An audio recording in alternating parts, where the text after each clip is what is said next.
Halo bro, yang budiman, dimanapun kalian berada, bagaimana kabarnya? Semoga kalian sehat dan waifu kalian masih aman. Jadi kali ini saya akan membacakan untuk kalian alur cerita manga One Shot yang berjudul Yusa Goiko no Karemichi, atau kalau dalam bahasa Indonesianya, Perjalanan Pulang Para Pahlawan. Manga ini bergenre adventure, fantasi, drama, shonen, dan memiliki rating 7.88 di My Anime List, dan termasuk top 10 untuk manga One Shot terbaik.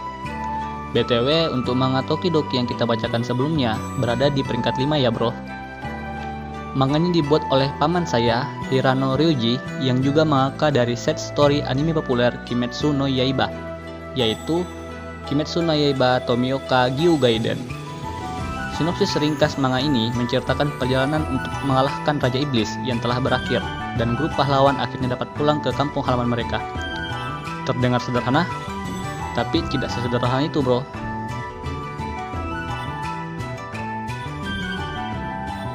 Nantinya di tengah cerita kita akan diungkapkan sesuatu yang membuat kita terkejut. Nah, intro dulu.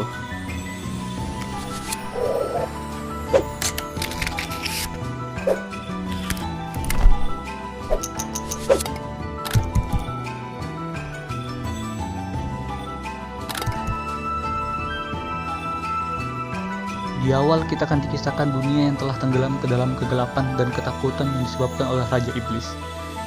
Dan untuk mengembalikan kedamaian, maka banyak sekali para pemberani yang berangkat untuk mengalahkannya. Namun, tidak ada satupun di antara mereka yang kembali.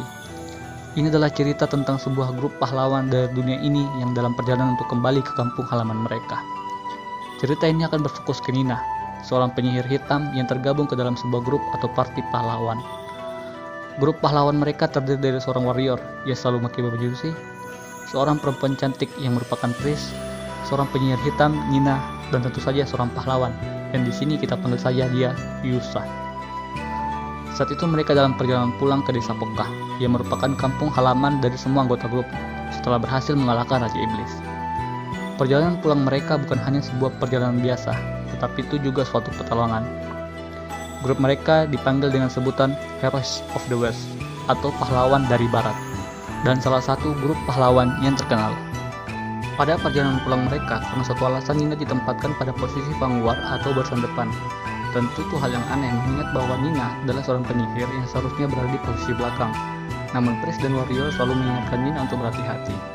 Kita dibawa flashback ke scene ketika mereka bersiap untuk menyerang kastil Raja Iblis besok. Diperlihatkan sang Yusa yang mengucapkan terima kasih karena berkat semuanya mereka bisa sampai di sini. Dan dia juga menambahkan bahwa kalau mereka sudah mengalahkan Raja Iblis, bahkan pertolongan mereka belum berakhir sebelum mereka sampai ke kampung halaman mereka di Pokkah. Setelah perjalanan cukup jauh, Nina melihat lokasi memberi tanda bahwa tempat yang mereka tuju di Pokkah sudah lebih dekat. Mereka terus berjalan hingga sampai di suatu gurun yang terdapat banyak sekali tengkorak dan makam di sana. Dikarenakan kondisinya sudah malam dan angin begitu kencang, Nina menyarankan agar mereka menginap dan beristirahat di tempat itu sekarang. Ketika di dalam tenda, Nina memasakkan makan malam untuk mereka semua. Yang ternyata, Nina tidak pintar dalam memasak dan dia hanya mencampurkan semua bahan makanan yang dia punya. Setelah makan, diperlihatkan Nina yang teringat sebelum mereka sampai ke kastil Raja Iblis. Nina yang teringat waktu itu dia sempat sakit, yang kemudian disembuhkan oleh Pris hingga Nina merasa lebih baik dari sebelumnya. Diperlihatkan juga Nina yang waktu itu memulai belajar sihir dan sangat terkejut mengetahui bahwa sihir yang dia akan pelajari adalah sihir hitam, yang dimana sihir hitam memiliki banyak spell penyerangan dan kutukan. Kita juga diperlihatkan Nina yang sangat diperhatikan dan dilindungi oleh para pahlawan yang lain. Tetapi Nina menjelaskan bahwa dia tidak ingin terus dilindungi.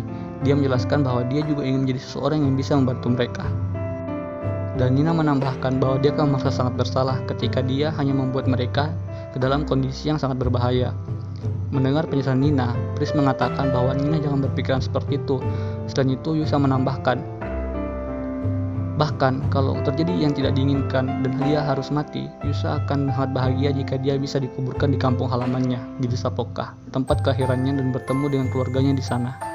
Mendengar apa yang dikatakan Yusa membuat suasana sedih sangat terasa. Namun Pris dengan cepat mengubah suasananya. Di scan ini, kita juga diperlihatkan bahwa Nina adalah seorang yatim piatu yang diselamatkan dan ditolong oleh Yusa.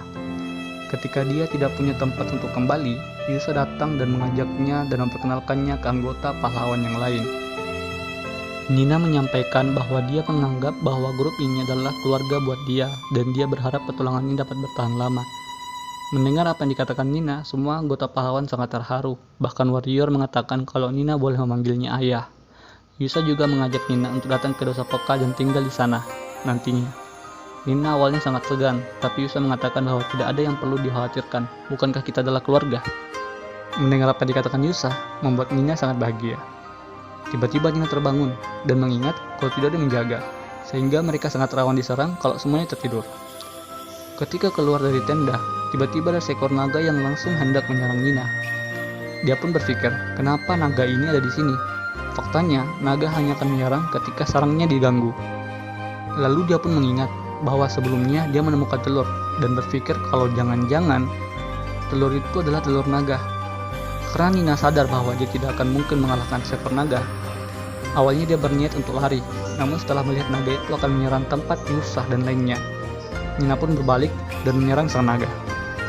Nina menjelaskan bahwa dia meminta maaf untuk telur yang dia ambil sebelumnya. Dia juga menambahkan kalau orang-orang yang ada dalam tenda itu adalah orang yang sangat berharga buat Nina, dan mereka harus kembali ke Desa Poka. Ketika Nina bertarung dengan naga, diperlihatkan pahlawan yang hanya duduk di dalam tenda. Sekian ini jujur buat Mimin berpikir kalau jangan-jangan pahlawan yang lain telah... Oke, sekarang lanjut dulu. Keesokan pagi, kita diperlihatkan Nina yang berhasil mengalahkan sang naga dengan luka di seluruh wajah dan tubuhnya. Setelah melanjutkan perjalanan, Nina dan para pahlawan yang lain akhirnya sampai di camp yang bernama Kasatorem untuk membeli persediaan sebagai persiapan mereka dalam melanjutkan perjalanan ke Desa Poka. Sesampainya di sana, juga diperlihatkan bahwa orang di camp Kasatorem mengenali grup pahlawan dari barat, dan orang-orang tersebut berbicara di antara mereka yang beranggapan bahwa grup pahlawan berhasil mengalahkan Raja Iblis.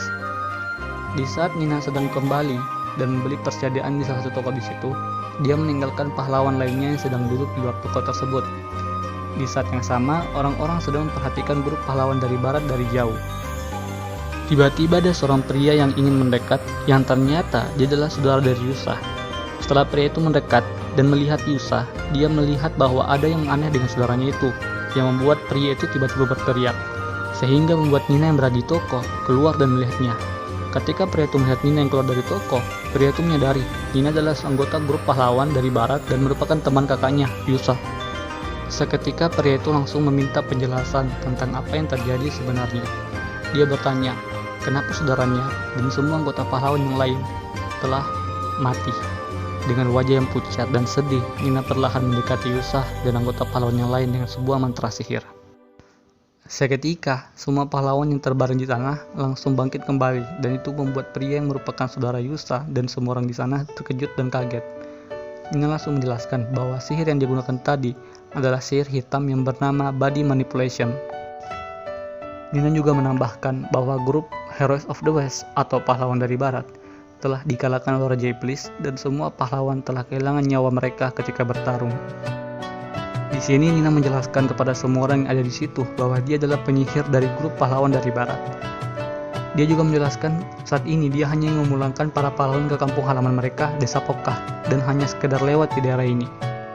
Ketika orang-orang di situ mendengar semua yang dikatakan oleh Nina, semua orang sudah percaya, bahkan saudara dari Yusa sendiri. Di scan ini, kita juga diperlihatkan Nina yang menangis dan meminta maaf kepada saudara Yusa untuk menyampaikan dan meminta agar semua orang di Desa Poka dapat menyambut mereka. Setelah apa yang terjadi di camp Kasatorem, Nina dan grup pahlawan akhirnya melanjutkan kembali perjalanan mereka menuju ke Desa Poka. Di sini kita juga melihat bahwa selama ini, ketika dalam perjalanan menuju ke Desa Poka, ternyata Nina hanya berbicara sendiri dengan dirinya. Dan dia selalu mengingat ketika Yusa dan pahlawan yang lain mati di kastil Raja Iblis. Nina selalu menyalahkan dirinya yang lemah, yang tidak bisa berbuat apa-apa. Dan karena rasa kehilangan yang tinggi, akhirnya dia mengambil buku sihirnya dan menggunakan sihir Body Manipulation kepada pahlawan yang lain. Kita juga diberitahukan alasan mengapa Nina berbicara sendiri. Hal itu dilakukan karena sebenarnya dia masih sulit menerima bahwa anggota grup yang lain telah mati, sehingga dia beranggapan sedang melakukan percakapan dengan mereka, ketika semua anggota pahlawan saat ini masih hidup dan mengurangi kesedihannya. Akhirnya mereka sudah sampai di Desa Poka, kampung halaman Yusa dan yang lainnya. Terlihat gerbang Desa Poka dan orang-orang yang sudah menunggu untuk menyambut para pahlawan yang akhirnya pulang. Dengan Nina yang berjalan di depan keempat anggota pahlawan yang lain, akhirnya masuk ke desa Poka yang disambut orang-orang di sisi kiri dan kanan mereka. Di sini kita diperlihatkan begitu rindu dan sedihnya anggota keluarga yang sudah menantikan para pahlawan yang akhirnya kembali pulang.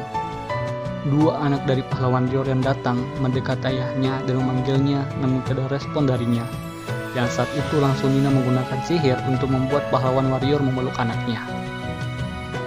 Dan seketika terlepaslah tangis rindu dan kesedihan yang ada di situ. Semua anggota keluarga perlahan maju ke depan dan memeluk para pahlawan yang telah kembali dalam keadaan yang tidak disangka itu. Terlihat adik dari pahlawan Pris yang menangis memeluk kakaknya, dan ibunda dari Yusa yang menangis menyentuh wajah anaknya itu. Dari jauh, Nina melihat dan perlahan pergi karena tugasnya sudah selesai. Lalu tiba-tiba datanglah adik dari Yusa yang mengucapkan terima kasih. Dia berterima kasih ke Nina yang sudah menjaga mereka dengan sihir miliknya. Dia juga sadar bahwa perjalanan ini pasti juga sulit untuk Nina. Dengan suara yang sedih dan keras, serta menangis, adik Yusa itu sungguh mengucapkan terima kasih atas semua yang dilakukan oleh Nina. Karena berkatnya, para pahlawan dapat dimakamkan di dekat keluarga terdekat mereka. Dia juga menambahkan terima kasih karena sudah pulang ke rumah dengan mereka. Seketika langsung tumpah tangisan Nina yang selama ini dia tahan dalam perjalanannya.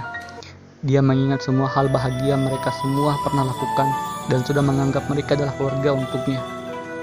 Di saat itu juga Nina akhirnya sudah bisa melepaskan kepergian para pahlawan yang lain. Di akhir manga kita diperlihatkan Nina yang sudah tumbuh dewasa dan melanjutkan petualangannya. Dia juga menjadi seseorang yang sangat dipercaya untuk mengantarkan para pahlawan dan orang pemberani lainnya yang gugur pulang ke kampung halamannya dan dikuburkan di dekat orang-orang yang dicintainya. Tamat. Dan berakhirlah manga Yusa Goiko no Karemichi dengan ending yang sangat mengklimakskan. Bagaimana? Cukup seru kan? Meski ini merupakan manga one shot, tapi manga ini memiliki cerita yang keren dengan art yang menurut kami sangat sesuai dengan ceritanya. Oh ya, jika kalian punya kritik dan saran, silakan tuliskan pada kolom komentar di bawah, karena kritik dan saran kalian akan kami sangat pertimbangkan untuk kemajuan channel ini. Intinya, manga ini mengajarkan kita, yaitu ternyata Raja Iblis memang tidak semudah itu untuk dikalahkan, dan bahkan seorang Yusa pun dapat mati dalam pertarungan melawan Raja Iblis. Jadi setidaknya Anda butuh luck yang sangat tinggi, seperti pada Kazuma di anime Konosubarashi no Sekai. Oh iya, yang belum subscribe silahkan subscribe, like, comment, and share, karena Animik akan rekap atau review banyak manga dan anime yang lebih menarik sehingga kalian tidak akan melewatkannya. Dan untuk video selanjutnya, Animik akan merekap suatu anime. Oh iya, kalau kalian ingin request, silahkan request pada kolom komentar di bawah, mungkin kami akan bikinkan. Sekian untuk video kali ini, jangan lupa untuk tonton video selanjutnya, dan itu juga membantu kami agar mendapatkan 1000 subscriber pertama. Terima kasih atas perhatiannya dan sampai jumpa di video selanjutnya. Salam satu kata.